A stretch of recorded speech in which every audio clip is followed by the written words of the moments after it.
When most people try to create their dream reality, they fail to do one thing.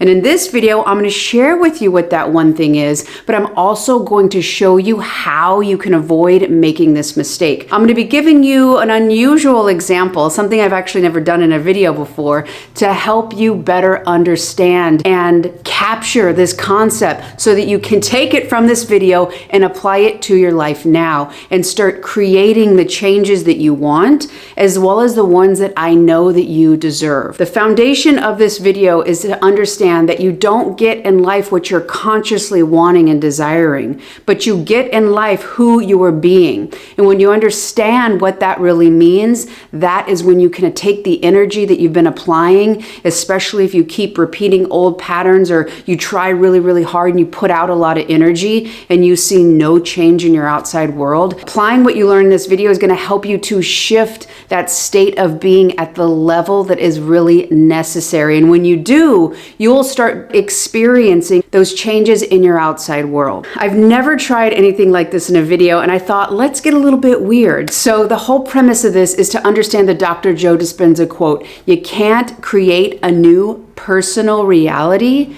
from the same personality." So let me show you what that means. So what I'm going to show you is two different states of being, two different self-concepts or sets of assumptions, as Neville Goddard would say. Two different characters played by the same person, Leonardo DiCaprio. And what we're looking at here is the character, not what happens in the movies. So it's not at all important that you've seen these movies, and I'm not advocating that you watch these movies. But I just want to show you something objective so you can understand the concept outside of yourself and then see how you can apply it to you, because it will change your life. And through this example, it'll make more sense on the mistake that people make when they're trying to create a new reality. So the two characters we're going to talk about from Leonardo DiCaprio is going to be Dr. Randall, which is a character he plays in Don't Look Up.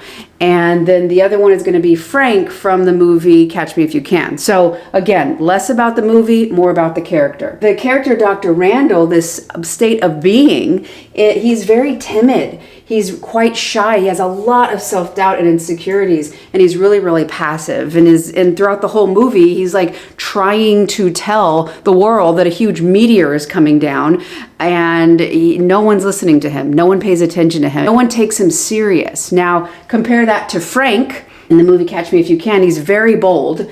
And again, I'm not advocating to how and what he does in the movie, but just how he is. He has a huge belief in himself. He's very loud. He's dominant. He's not afraid like that of Dr. Randall. So what I want you to see here is if Dr. Randall wanted to experience situations in Frank's world, and to be that bold, loud, he doesn't have that doubt. Well, he could not be Dr. Randall and go over here, okay? He would have to transition to the state of being a Frank.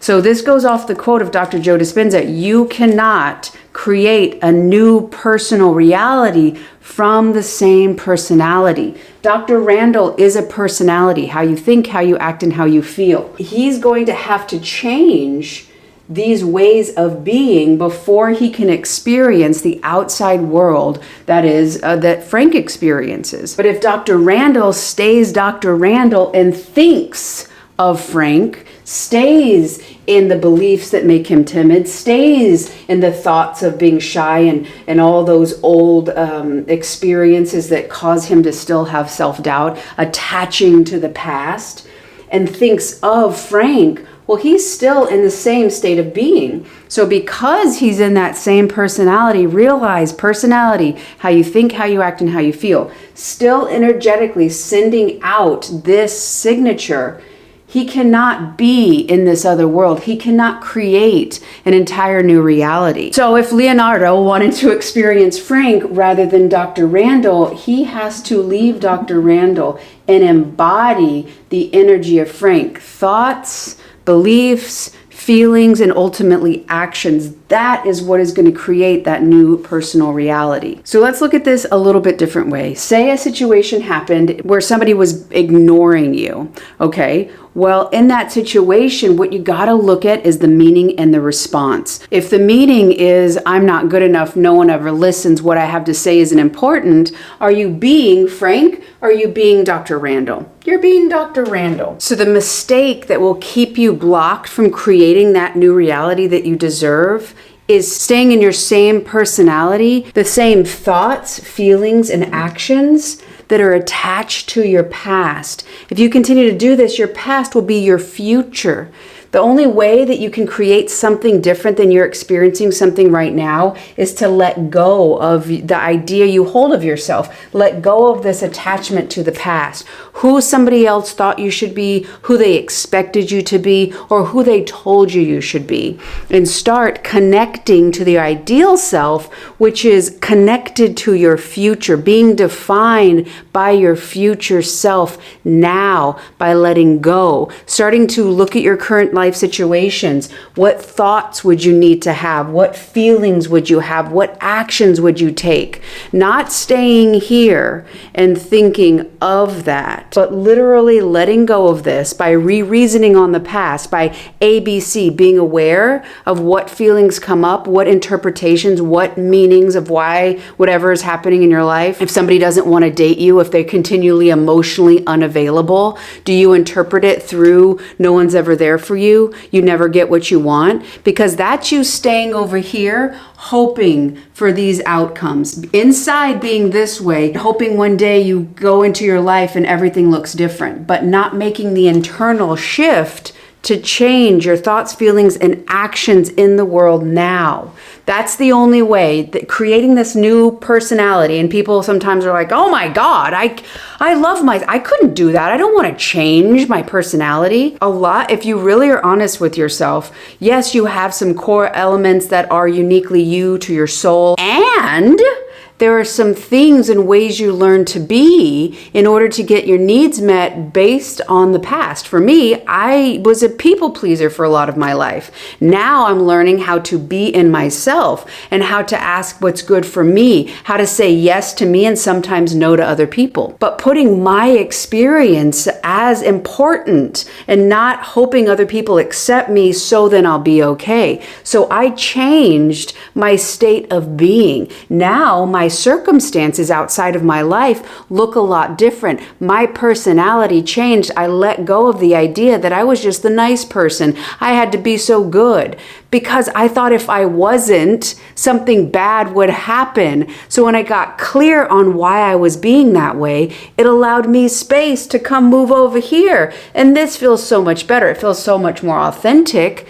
And my outside circumstances look a lot different than then because I'm being a lot different than I was then.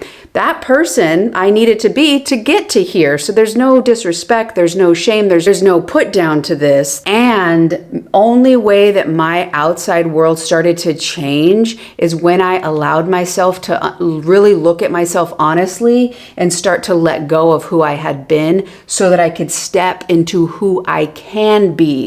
And being that new way allowed me to start experiencing a new personal reality. It's me letting go of how I needed to be in order to be loved allowed me to start seeing things differently because we see our reality, your personal reality, you see it through your mind. Your mind was shaped heavily by the interpersonal relationships you experience as a kid. Now, the wonderful thing about our brain, it can literally shift and form a new physical mind by creating new neurological connections. Whatever fires together, wires together. And when it stops firing, when you stop thinking and feeling those old things by cutting the cord, re-reasoning on the past, it prunes apart.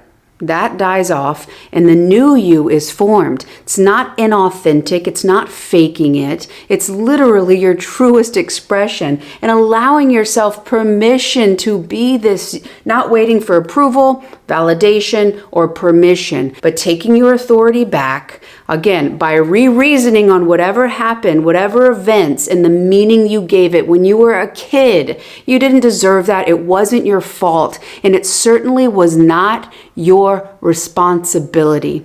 See that with your adult mind and release that. Liberate yourself from that energy that had nothing to do with you. Other people's trauma and drama and energy inappropriately taken out on you as a kid, you never deserved it.